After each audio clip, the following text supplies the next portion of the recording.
Hi, everyone. Robert Rutherford here. We're at episode 32. I have Ron Centanni in here. He's the general superintendent for the lathing division at the Raymond Group here in Orange, California. How you doing today, Ron? Doing good. Looking forward to it.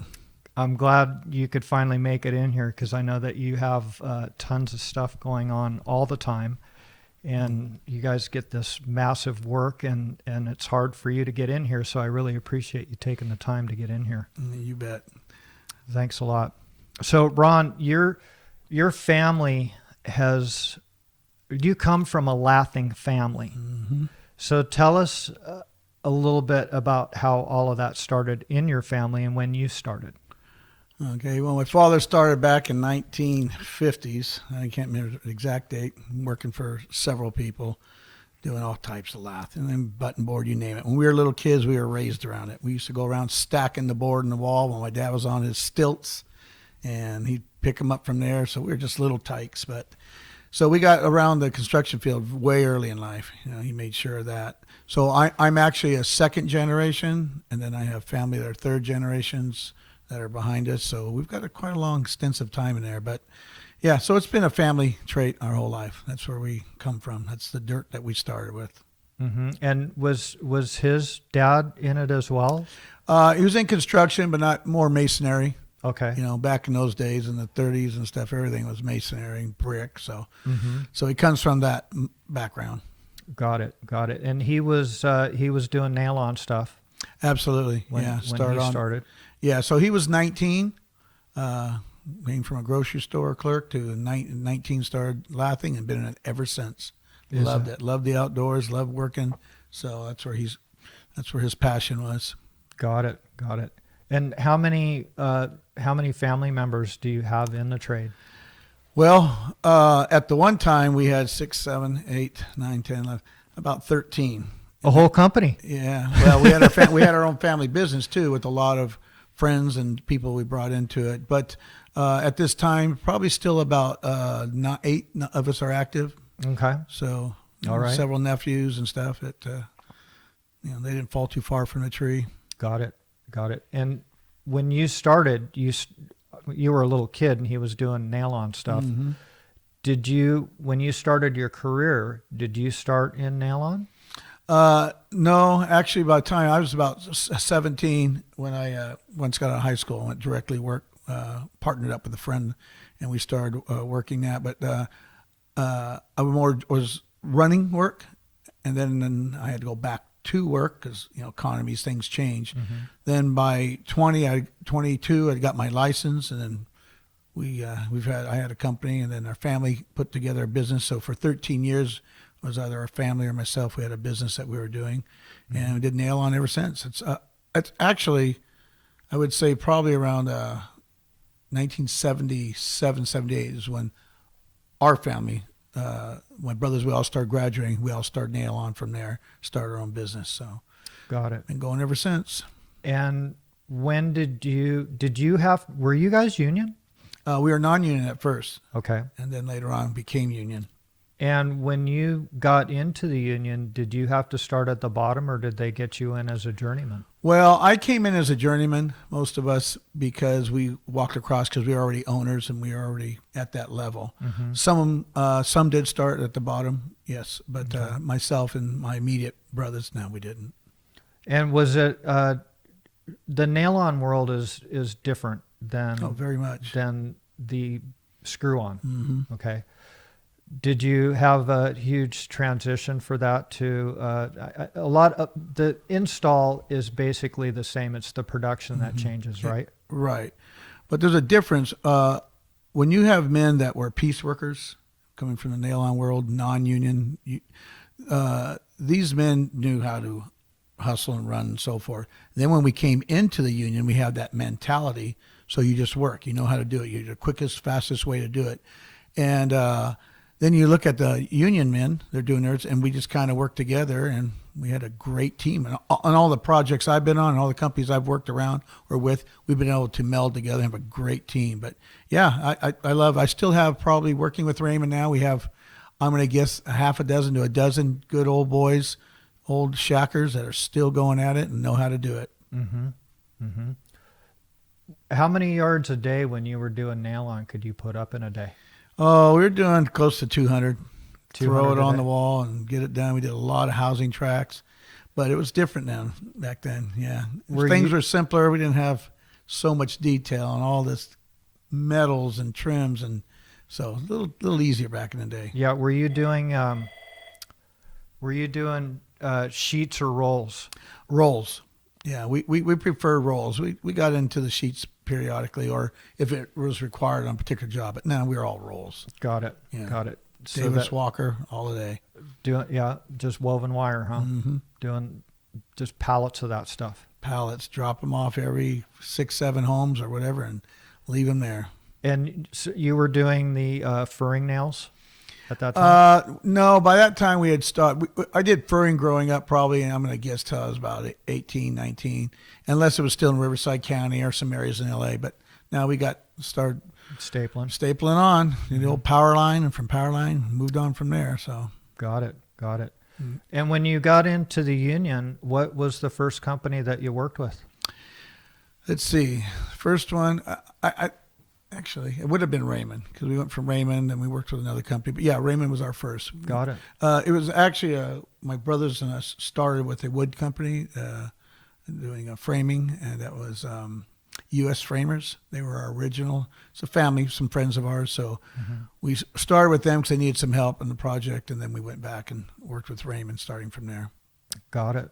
So we got a few skills. Mhm. You know, we got a couple of things. My dad never raised us to do one, but primarily we were lathers. But we've had to learn plumbing and roofing and a few other items.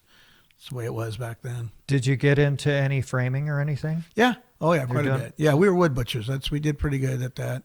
Plus, at a younger age, that's what we did too. Whatever it took. We used to. We're in real estate. My grandparents, so we'd buy homes, remodel them. So at a young age, all we've known is patch, repair, sell, patch, repair, sell, and then along with our lathing trade. Got it. Got it. So did you when you got into the union, did you do a lot of metal stud framing? In the beginning, no. We came straight across. The first gentleman we worked with at Broadsower, which we're dear friends with, was Aaron Andachi. Most of people know who that is. So we came over, and he actually was our general superintendent for Raymond at the time. So when we came over, we went straight into lathing in. And then we have skills in the framing, so when we had to fill in, or if anybody knows Aaron, we took it all on. We'll do the framing, we'll do the stone, we'll take it all on. We had no set skill. That everything was whatever we could do. So did a lot of framing and a few other things, whatever Got it. came along the way that we could handle. Sure. When I was working for Raymond, I was hired as a lather, and we would do metal stud framing. We would do the trim and the lathing and so forth. But what they had us doing as well is anything that was veneer or blue board or anything like that, they actually had the lathers hanging that. Yeah. Do they still have that program? No, we've kind of changed that department. We have hangers but yeah, when I first was here, it was in 97 when we started. Yes, they were still doing that. When lathers were handling the board, started in the Dens glass, but it's always been a joint venture with the carpenters. Yeah. Just depends. If we could handle it, we'd handle it. If we couldn't handle it, they'd say, well, we got it. We got hangers. So, but Raymond's good that way. They're very diversified. Yes. So, I know there's some companies that say you're best at what you do, and that's it, and you don't have it. But Raymond's been able to diversify everybody. They cross train their men. Absolutely. That Yes. way you're good at all of this stuff. Yeah, and then you got a good employee, and plus you're not losing and trying to find. Now you have to create 300 men when if you can do it with 150, that can continue to do the same thing. So you don't have to always go out and find different tradesmen for that particular. But it's smart on their end, and they believed that from the beginning. When I first started, I thought, okay, well, usually we handle our own. Okay, well, now I learned that we're going to go and help here. We're going to go and do this, and if it's in our scope, hey, what part? How much can you handle that scope? So I thought that was a smart way to approach it. As I got older, Sure. yeah. Sure. What do you think of these new apprentices that are coming into the game? Well, back in the day, and I'm going back 20 years, we loved our apprentices because they all had heart. They all wanted to get involved. Construction was something everyone's wanted to be part of. And then we went through this change in how would you say it? Generation change, we might say. And then Sure. a lot of individuals don't want to work. They want to, they got all the new skills. They want to be in the computer world, and they want to have everything's done on a laptop. So we found that for, I'd say, the last 15 years at least or more, they don't want to work. And the few that we could find, then you get, maybe 30% of those. I'm just giving some numbers that I think. So we've had a tough time. We've worked with the unions. We've worked with individuals. We go to our Raymond will set up a booth somewhere at a college and trying to promote, and we go to some of the seminars and things to find good employees. So we put our due diligence in for that. Hopefully, what we found that works is we get a lot of word of mouth from fathers or uncles or whatever. So we're still finding those few, but it's getting tougher and tougher. And what's coming out of the unions a while back was there was not quality, and now the unions are starting to change up, and we're making them a little more responsible. Hey, we need more training. They need to be at least be at this level, and that's starting to help. We're starting to see a little better quality right now. But it took some time to figure all that out. Sure. Yeah, because it was a weird experiment that they shoved down everybody's throat that if you didn't have a college education, you were going to be a freaking loser, right? Yeah, that's right. And that's all. The mentality that's out there. Yeah, and that's changing now. To where a lot of those markets for these jobs are saturated with people that have those same degrees that they can't even get the work for what they were trained for. I know a couple. We have one particular, but I know we've had 2 or 3 that come in and says, "Yeah, I spent the last year and a half trying. I have a degree, but I've had 10 people after every job." And my father told me, he goes, "Hey, follow me and come into the union and start there." I'm going, "All right, well, you're welcome aboard." So yeah, I know kids are experiencing that because it's saturated. Where are they going to go? Everyone's getting the same jobs. So Exactly. and construction is a great field. And once you reason and talk to kids and let them know, like, look, this is the potential. This is where you can be in 3 years, 4 years. It's all up to you. Wherever your heart's at in this, if you apply yourself, look where you can be. And their eyes get wide open because no one told them about that. No one said, "Wow, I can make how much money if I'm good at my trade." So I think, and we do a little education too. If you sit down, now I don't remember if it was the unions or who, they used to have a little scale. If you wanted to be a chiropractor, this is how much time it would take. If you want to be a doctor or a dentist or whatever.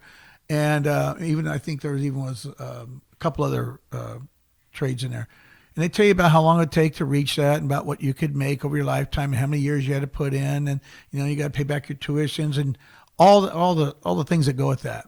Then we would show them, well, you could start at 17, 18, 19, 20, whatever, and you do your 30 years, and within 3.5 to 4 years, here's what you can make as a journeyman, and here's what you maintain, and at the end of your 30 years, if you choose to retire, look at the amount of money you would have made. And these young men over here who went in those other trades, they still got 10, 15, 20 years to go because they haven't even had a chance to do their 30 because they've had to pay back everything. And we kind of use that little scenario, and it works with kids. They're like, let me rethink this a little bit. So, well, you're getting paid to get trained. Exactly. Yeah. It's a beautiful thing. And tell me if you agree with this. You're really not a journeyman until you got 10 years in.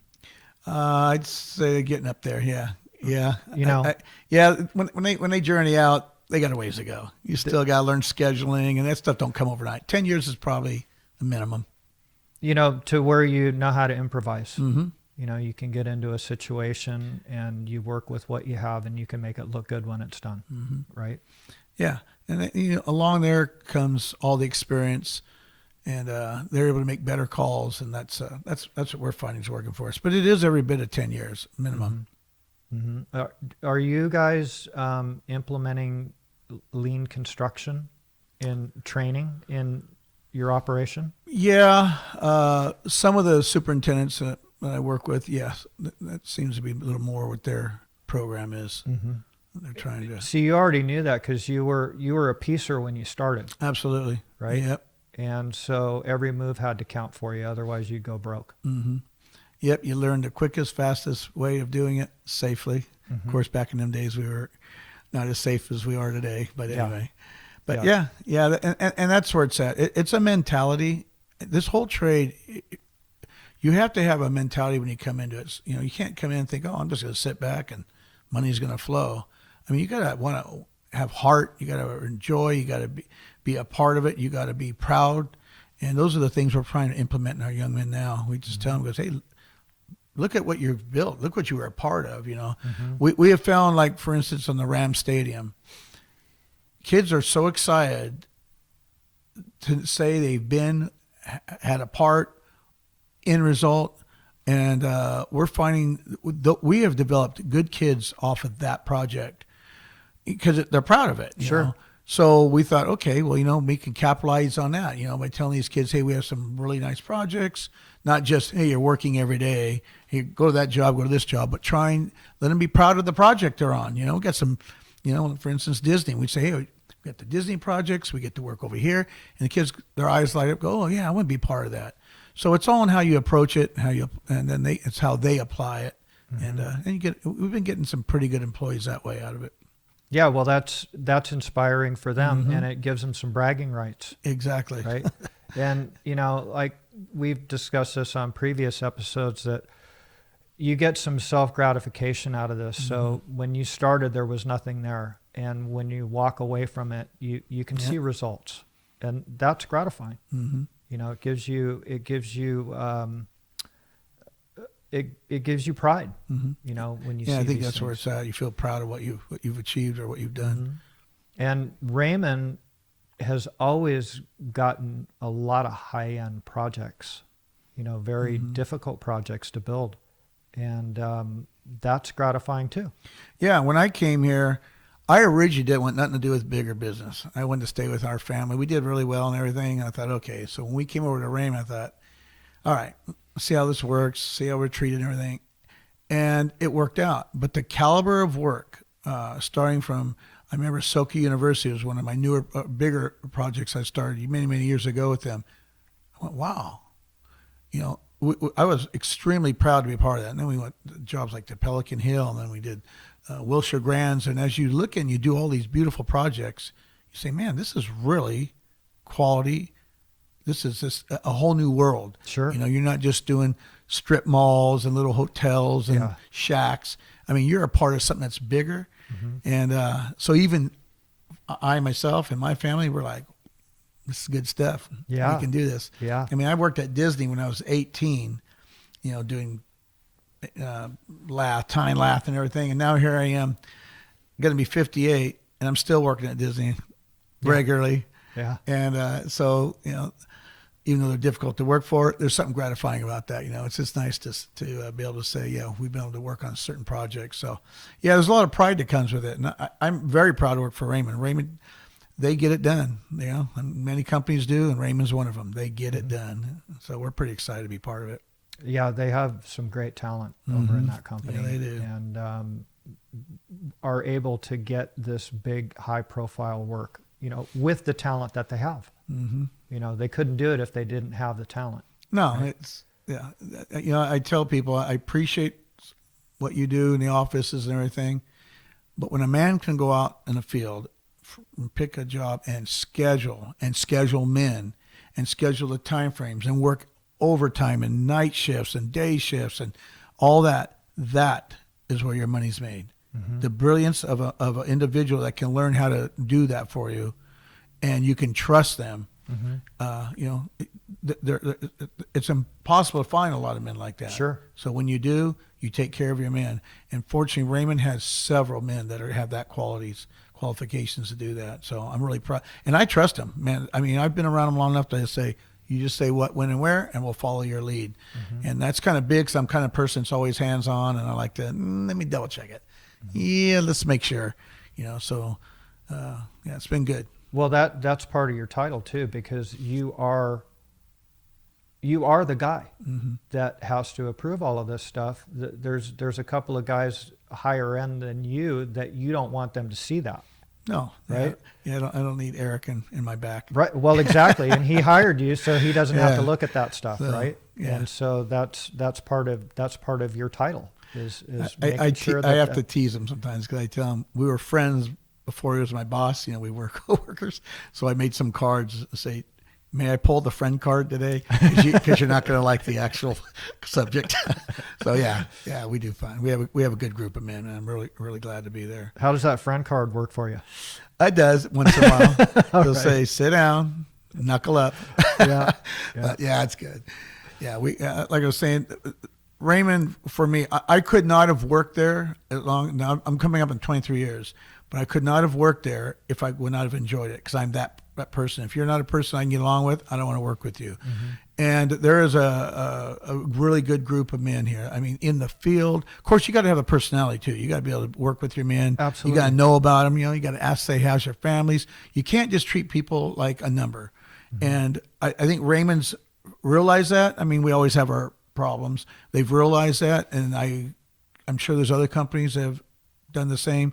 But they do have a family background, and it's a family business, and it's done that way throughout the company. Mm-hmm. And I kid you not, that is one of their strengths. That's probably what excels them, because people feel part of this.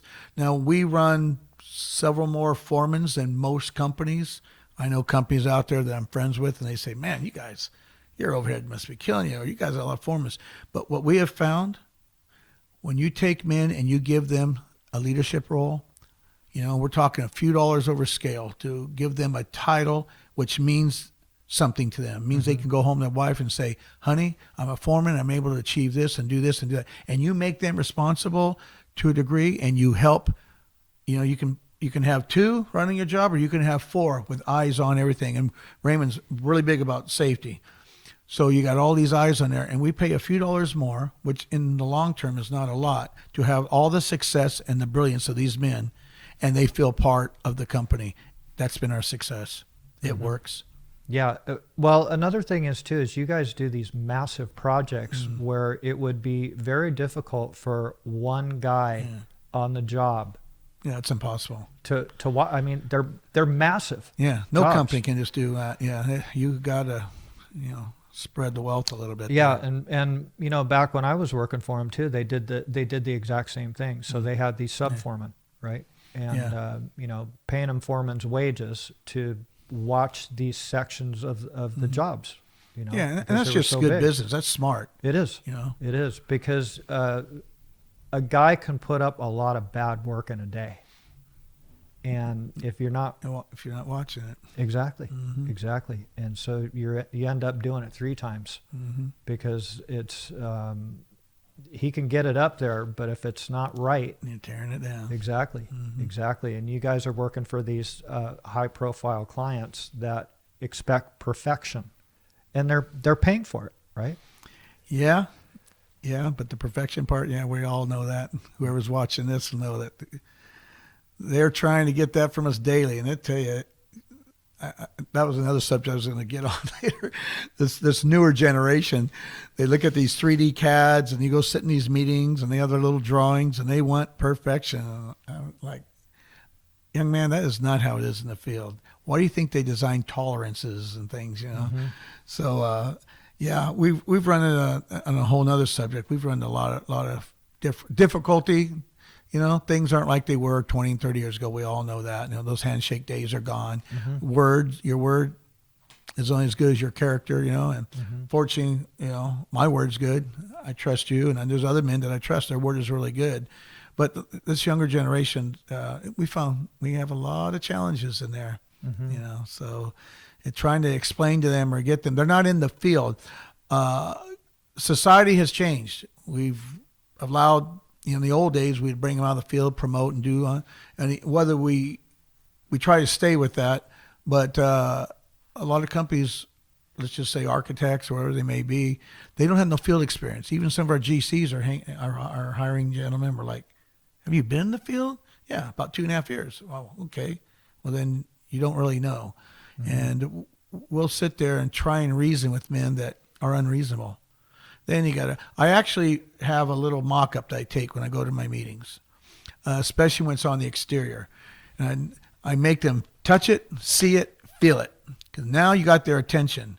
And when I go in there and I'll say, "Look, you're asking us to do this project, and you have, let's just say it's a nested studs, 14 gauge, 16 gauge, whatever the buildup problems are. Now I'm talking about exterior, and, which affects the interior too. Absolutely. And I explained to them, it says, you guys want to achieve this, but what you don't see, and your young men here, that when they look on their little 3D CADs and this little perfect square cube, what they don't see is all of the buildup. You got the thicknesses and the screw heads and then the waterproofing and the overlapping, and you got all these scenarios, but you want us to put you out a clean straight line of a perfect plaster finish, let's just say.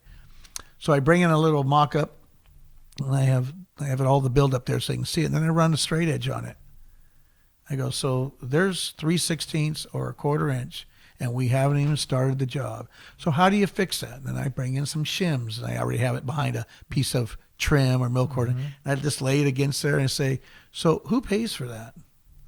So this here is a 1/4 inch. Do you realize that the system is 3/4? Now we're adding a 1/4. You're putting 1/3 more mud, labor, time, bringing it, storing it, and everything to your project to achieve what you need, but nobody wants to pay for that. So we have to do a lot of work. We're trying to educate and show them and That's smart. and work with them. And they get it and they say, oh, we didn't know that. And sometimes it's beneficial. Other times they don't care. They just want it. But I tell them, I go, you can talk to the plaster institution. They'll tell you, you can't just make it thick. There's tolerances. You can only go so far before it starts checking and chipping and breaking down. So you try to educate people, and I'm big on that. When I go to my meetings, I have 3 or 4 mock-ups that I have ready to go and try to, whether it be aesthetics or whatever. But anyway, so we find it's more challenging than it ever was before. So you got to do all kinds of props and meetings now just to achieve what you could achieve 30 years ago with a nice sit down, and they trust you. That factor's not there like it used to be. Yeah. Well, some of these mock-ups are like 25 grand. Oh, no. Yeah. That's just for one little, Little 10 by 8. little 8 We've by done 8. 120 like some of these other subs and gentlemen we work around our equals.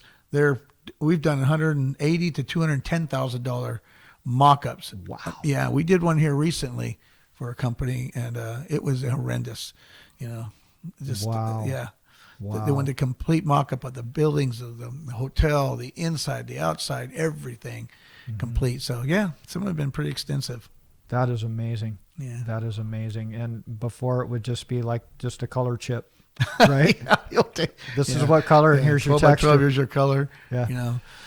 But the world's changed too. You got movement joints, and framing was simple in the day. It's complicated now. Yeah, it is. It's very complicated. And our men got to keep up on it, and we got to keep up on it. And sometimes I have to ask them, I go, okay, I know we got a newer system here, so how's it work? But then we got great people like yourself that are coming up with ideas to accommodate that, Your diamond fur, I think, is fantastic, and some of the things. It saves a lot of the issues, a lot of the penetrations, the water pen. I mean, let's just face it, the largest amount of lawsuits in a construction field are in water intrusion. So let's find a way to work that. So I'm all about that. Newer, quicker, faster, less penetrations. I've got one I'm working on right now. It's just killing me. We just can't seem to get the system right. I would love to eliminate that. So the more that we can get brains behind it, the better. Yeah. Well, reducing liability for everybody is very important. And the thing is if we're not coming up with better ways to do stuff to prevent these back end issues that everybody has to deal with these attorneys that get involved, then what ends up, we've lost a lot of market share. We've talked about this a lot before. So, they go to these alternative claddings, and 25 years ago, it was 3-coat stucco, right? We were putting all the trims on and lathing this stuff up, but there was issues with water intrusion, cracking, penetrations. It wasn't done correctly. And so we want to try and come up with issues so that we can keep our industry viable, keep these guys working and have them because it's just not the lathers that are getting taken out of the equation. It's the plasters too. Yeah, plastering and other trades too along that line. I mean, panels are, we do a lot of Swiss pearl, a lot of that type minaret. We do quite a bit of that, matter of fact. But I appreciate now some of the waterproofing properties that are out there, the Vapros and the Graces and different things that are out there, and everybody has theirs. We have found some that really work for us, but they have helped in a lot of ways. I mean, they've helped us. You think of the old days where they used to put a layer of paper or maybe two, and hope that the guy ship wrapped it right and hope that they got around the corners. So I have seen in my lifetime in this business, I've seen a lot of less water intrusion, long as the system's built right. Sure. A lot of benefits to it, and so we're there. We're going to stay. It ain't going away. No. The liquid applieds are fantastic if you can get the monolithic systems and stuff. But fortunately with Raymond, they've given they're giving me a lot of backlash. I'm kind of anal. I'm a little nervous all the time. I overstep everything when it comes to waterproofing. And if I say, I don't like that system, I want this, I want that, they back me. And at first I was always nervous about that because I'm going to go spend another $7,000, another $15,000, another $22,000, depending on the projects. I'm not comfortable with that. We better add another layer, or maybe we better do this or that, or whatever the case is. And they've been supportive. They say as long as we don't get the leaks wrong, and I've had a really good record since I've been here. And of course, a lot of that stemmed from, like I mentioned, Aaron and Dachi back in the day. He was that way. And even though I was already that way, and then you add my family and then him and our group that we grew up with, and it's carried through, and they trust us. So I needed that because I need to be able to say, I don't like this system. I want to change or add or do this. And pretty much they're good with that. A lot of companies don't allow you, like, we're not going to spend $7,000 more or $8,000 more. Really, over the duration of this job, it's a $20-30 million job. You're not worried. One lawsuit will cost you $200,000-300,000. Yeah. Come on. Exactly. So I'm really proud of Raymond for supporting us in that department. That's good. We bring it to the table. They look at it and say, go with it. So, well, it's common sense. Yeah, you would think a lot of other companies would follow that. And they hear so many that say, no, they won't let me. I'm like, ooh, that's crazy. Yeah. But you're sticking your neck out.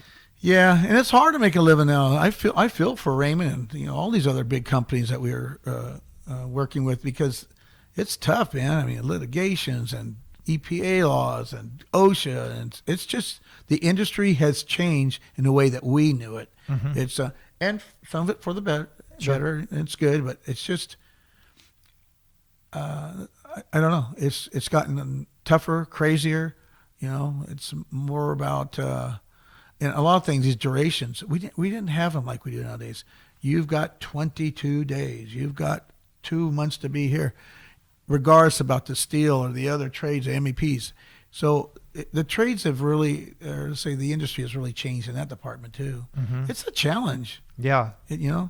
Well, doesn't that come down to the project manager? Well, if you're a fucking manager, manage the goddamn job, right? Yeah. Well, I mean, that's the way I look at it. You would think that would be it. Well, I mean, that's your title, right? Yeah, so when this stuff isn't coordinated, dude, that's your gig, right? Why are you? The windows aren't in this, or the door frames aren't here yet. Like, we didn't bid this for a patch job, and you're shoving this down my throat to get it done with your schedule that you have. So that's the key word. A lot of these men, these GCs, do not know how to build a schedule. They look to us to say, well, what time do you need? And we will go and say, well, here's your end date. Plaster, cure times backwards to here, to here, to here, to here. It's amazing how many of them go, oh, okay, yeah. We'll work with your schedule. I'm like, really? Yeah. Well, it took you. Is this guy serious? Yeah. And you're this company, no names. Yeah. And you're a senior? Holy smokes. Yeah. So that's tough. I hear you. That's tough. And the thing is I hear it from guys like you that come in here every day and are talking about stuff, these types of issues as far as the schedules, where it's a sequence that has to happen before you can go in. And when you go out and pre-walk a job, like your company says, okay, Ron, you're out here, and then you pre-walk it and you say, this isn't done, we're missing the backing here, the door frames aren't in, we don't have the sheet metal guy didn't come in and do his stuff. So when that's done, call us and we'll come in and we'll